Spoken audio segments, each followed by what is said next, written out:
Hi అండి, welcome to Jhansi అభిరుచిలో. నేను మీ ఝాన్సీ. ఈరోజు వీడియోలో ఏమి కూరలు లేనప్పుడు చాలా సింపుల్గా ఎగ్స్తో ఇలా కర్రీ తయారు చేసుకోండి. చాలా రుచిగా ఉంటుంది. అది ఎలా తయారు చేయాలో చూద్దాం.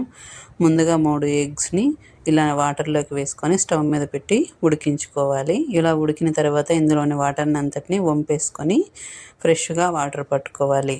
అప్పుడు గుడ్డుకు పైన ఉన్న పొట్టు ఈజీగా ఊడవస్తుంది. తర్వాత 2 ఆనియన్స్, కొద్దిగా కరివేపాకు, ఇలా మనం ఉడికించుకున్న కోడిగుడ్లను ఇలా హాఫ్ వచ్చేటట్లుగా కట్ చేసుకోవాలి.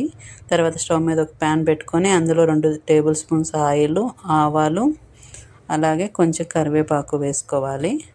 మనం సన్నగా తరిగి పెట్టుకున్న ఆనియన్స్ని కూడా ఇందులోకి వేసుకొని బాగా వేయించుకోవాలి.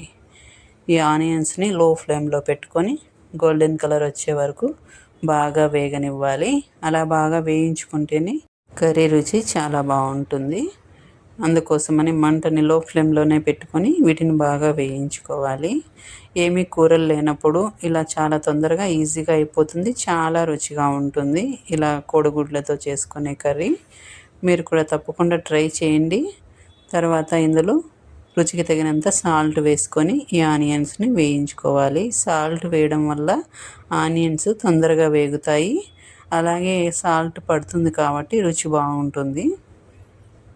ఈ విధంగా ఆనియన్స్ అన్నీ గోల్డెన్ కలర్ వచ్చే వరకు వేయించుకున్న తర్వాత ఇందులో కొద్దిగా పసుపును కూడా వేసుకుంటున్నాను. ఇది కూడా పచ్చివాసన పోయే వరకు వేయించుకోవాలి. ఎగ్స్ని కట్ చేసి వేసుకోవడం వల్ల ఈ మసాలా అంతా ఎగ్స్కి బాగా పట్టడం వల్ల రుచి బాగా ఉంటుంది. అందుకోసమని ఎగ్స్ని కూడా కట్ చేసి పెట్టుకున్నాను.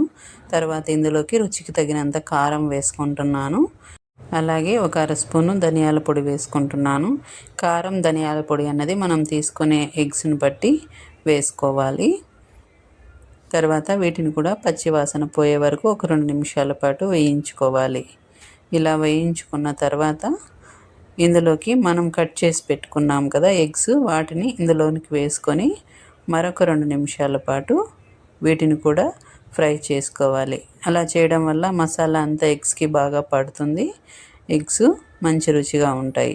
ఇలా తయారు చేసుకునే ఎగ్ కర్రీ వేడివేడి అన్నంలోకి, చపాతీలోకి కూడా చాలా బాగుంటుంది. చాలా సింపుల్గా చేసుకోవచ్చు. అంతేకాకుండా రసంలోకి ఈ ఎగ్ని వేసుకొని తిన్నా కూడా చాలా రుచిగా ఉంటుంది.